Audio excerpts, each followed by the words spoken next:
अदालत की तरफ से ये चीज भी तो आई थी ना, जिसमें उन्होंने कहा था एक स्पेसिफिक आर्टिकल है जिसके तहत जो अदालतें हैं वो कभी भी खुल सकती हैं, 20 लेवल होती हैं अदालतें, तो थोड़ा उस पर भी रोशनी डाल दीजिएगा।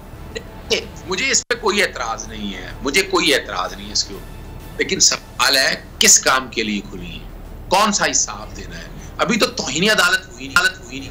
तौहीनी अदालत में अर्जेंसी कौन सी होती है? मैंने तो आज तक कोई केस ऐसा नहीं देखा कि जो तौहीनी अदालत पे अर्जेंसी हो।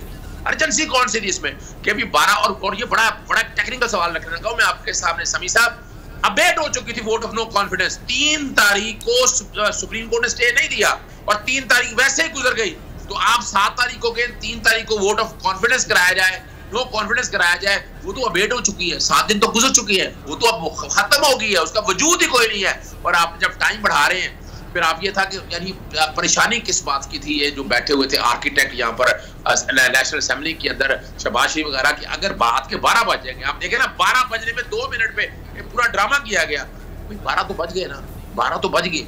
अदरवाइज भी ये रिव्यू के अंदर ये सारे पॉइंट लेकर आ रहे हैं। हमारा कंसर्न बड़ा वाज़ी है, बिल्कुल 24 घंटे के लिए अदालत है, कोई शक नहीं है, लेकिन एक सवाल है कि कंटेम्प्ट तो हुई नहीं सर, अदालत को इस वक्त तो नहीं बैठना चाहिए था, जो साफ सवाल है, मैं भी जवाब नहीं दे सकता, मुझे पूरी उम्र गुजर गई है, अदालतों को डिफेंड कर दो, मैं नहीं डिफेंड कर पा रहा। इस्लामाबाद हाईकोर्ट क्यों आकर बैठ गई? इलेक्शन कमीशन क्यों बैठ गया? कौन से भाई एक वक्त में डिस्क्वालिफिकेशन हो जाती है, डिस्क्वालिफिकेशन नोटिस होना है, कंटेम्प्ट में पहले नोटिस होना है, शोकाज होना है, एविडेंस रिकॉर्ड हो रही है, फिर जाकर के। अच्छा मुझे बताएं, आईन इस हवाले से क्या कहता है? अगर गवर्नर साहब उनका हल्फ नहीं उठाते हैं तो फिर कौन हल्फ उठाएगा ऐसी सिचुएशन में, जब आपको पता है कि हालात इतने खराब हुए हैं? एक बड़ा सूबा है पंजाब। देखिए उसकी वजह ये है कि अगर गवर्नर माजूरी इजहार करे या गवर्नर माजूरी नहीं इजहार करे, ये फर्क है।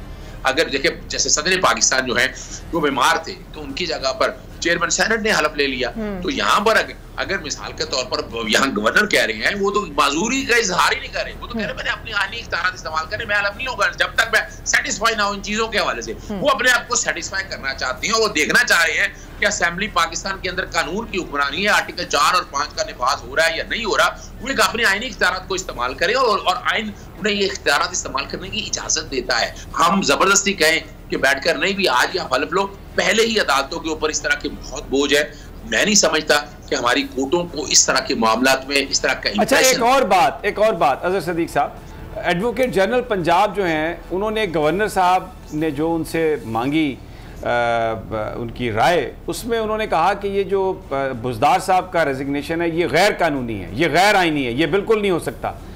तो अब एडवोकेट जनरल की राय भी आ गई, गवर्नर साहब ने भी बात की, जाने वाले, तो अब क्या इसमें, तो फिर वो आपको क्या लगता है वो बहाल उनके होने के चांसेस हैं? समी साहब ये कॉन्स्टिट्यूशनल पोस्ट है, मेरी जाती राय के मुताबिक ये बड़ा इंपॉर्टेंट, बड़ा कॉन्स्टिट्यूशनल इशू है।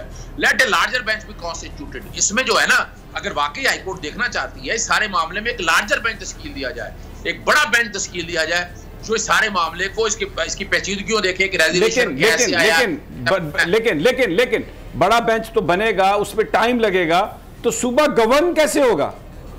देखिए ना आईन ने गुजारिश दी है ना, इस वक्त वजीर आला मौजूद है, वो वजीर आला की तो सुन कोई नहीं रहा, चीफ सेक्रेटरी तो बात नहीं मान रहा, वो तो तबादले हमजा शहबाज कर रहा है।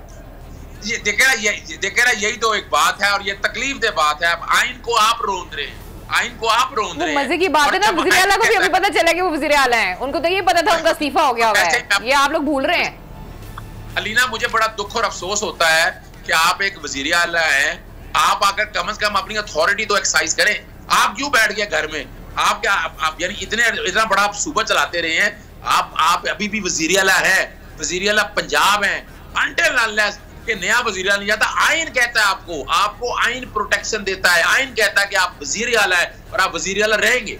यानी इसका मतलब है आप ये अगर जाएं बुज़दार साहब और चीफ सेक्रेटरी को कमरे से निकाल दें और कहें कि चलो जिसकी बात मान रहे हो उसी के पास जाके बैठो और ये मेरा चीफ सेक्रेटरी है, तो वो ये कर सकते हैं और उन्हें करना चाहिए, आप ये कह रहे हैं? बिल्कुल वो ट्रांसफर कर सकते हैं, वो पोस्ट यानी उन्होंने सुबह गवर्न करना है ना, तो ये बड़ी इंपॉर्टेंट बात है, बड़ी इंपॉर्टेंट बात है। ये जो ट्रांसफर तबादले जो हमजा शहबाज कर रहे हैं, उस्मान बुज़दार साहब should show his muscle and he should come to the office. और ये चीफ सेक्रेटरी के बारे में या आईजी के बारे में कि निकल जाओ यहां से, इस कमरे से, अगर तुमने हमजा शहबाज की बात माननी है तो जाओ मॉडल टाउन जाके बैठो, यहां पर अभी मैं अबूरी वजीर आला हूं। अब देखना यह है कि क्या बुज़दार साहब ये करते हैं और दूसरा लाहौर हाई कोर्ट इस हवाले से क्या करती है। लेकिन इस वक्त जो कुछ हो रहा है वो आइन और कानून से मजाक है, एक शख्स जो एक प्राइवेट पर्सन है, सिर्फ एक MPA है, वो वजीर आला के तौर पर एक्ट कर रहा है और ब्यूरोक्रेसी उसकी तरफ देख रही है।